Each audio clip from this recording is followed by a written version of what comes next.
Hai, jumpa lagi dengan saya Tarolai. Masih dalam serial cross-site scripting. Dalam video sebelumnya, saya sudah menunjukkan bagaimana terjadinya cross-site scripting baik yang reflected maupun cross-site scripting yang persistent ataupun stored cross-site scripting.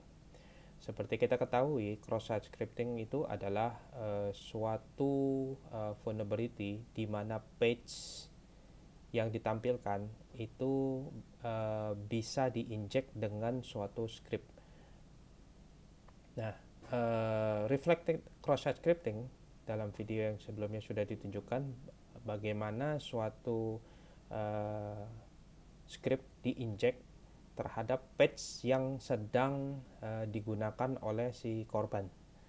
Sedangkan persistent cross-site scripting, scriptnya itu diinjek tersimpan di dalam sisi server sehingga user yang lain yang mengakses page itu akan terinfected dengan adanya code-code ataupun script-script yang sudah terinjek.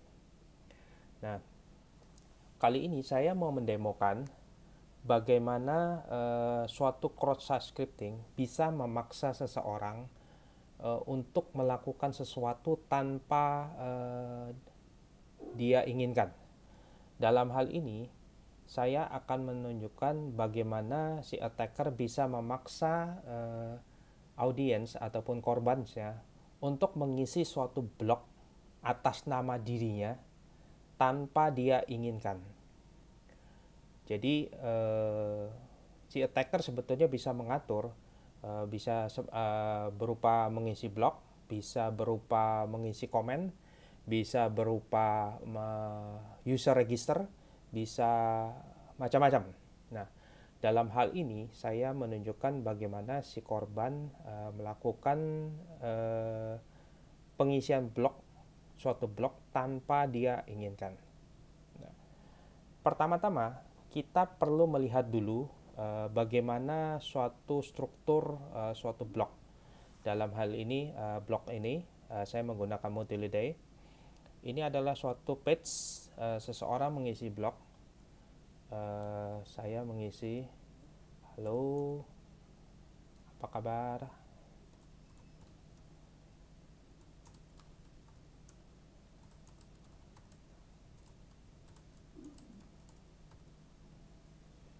Lalu saya save, maka blognya sudah tersimpan.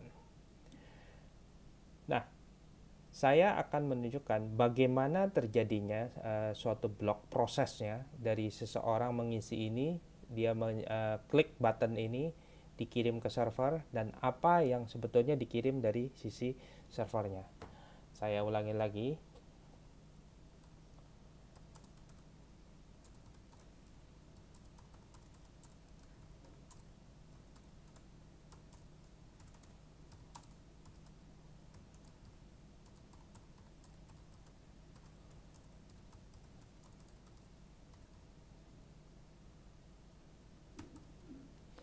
Sebelum saya klik di sini, kita akan intercept prosesnya ini menggunakan Burp Suite.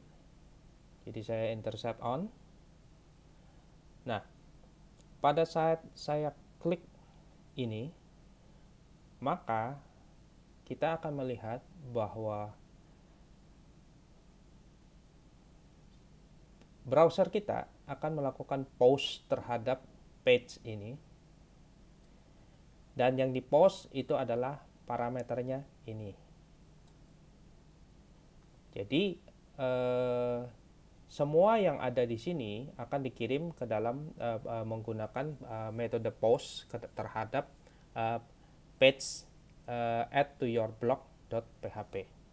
Nah, dengan cara ini saya akan mensimulasikan persis seperti ini, dan ini akan menjadi saya akan create suatu script yang mensimulasikan proses add a new post new blog ke dalam page add to your blog ini.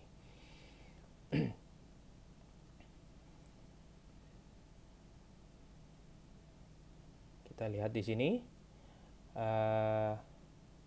Sekarang saya akan meng-create suatu script, di mana dalam satu script itu saya akan create suatu form. Jadi form yang persis seperti kalau add new block tadi itu, di mana script form ini akan disubmit jika seseorang melakukan mouse over terhadap blok saya. Jadi saya membuat blok, isinya cuma di antara bintang bertaburan, tetapi jika seseorang mouse over terhadap bloknya saya yang di antara bintang bertaburan ini, maka form ini akan dieksekut, yang mana seolah-olah orang akan masuk ke dalam meng-create suatu blok baru yang isinya adalah selamat Anda mendapat bintang dan bla bla bla bla seperti ini. Nah, saya akan create blok ini.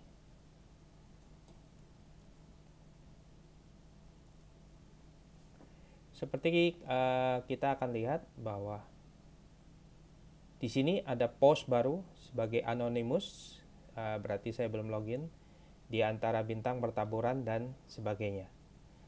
Saya tidak akan mouse over dulu.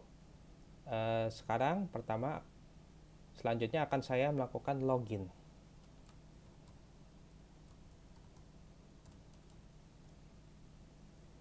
Sekarang posisi saya sebagai admin, usernya. Lalu saya melihat blok tadi itu.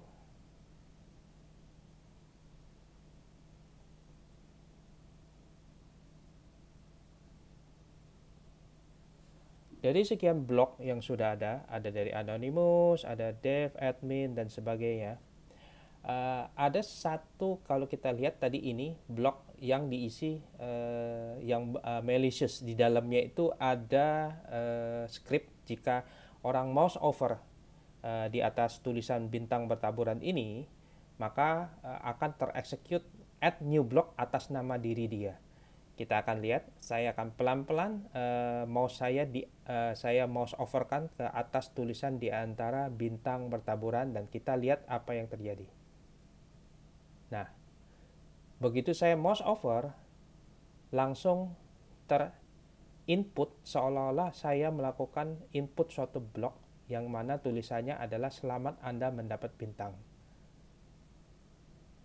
Jadi ini adalah suatu contoh bagaimana seseorang dipaksa untuk melakukan sesuatu tanpa dia sadarin, hanya cukup dengan mouse over saja. Jadi bisa kita bayangkan bagaimana bahayanya suatu cross-site scripting. Jadi ini orang tidak melakukan apa-apa, cukup dari sisi mouse over saja, hanya di atas saja langsung tereksekut.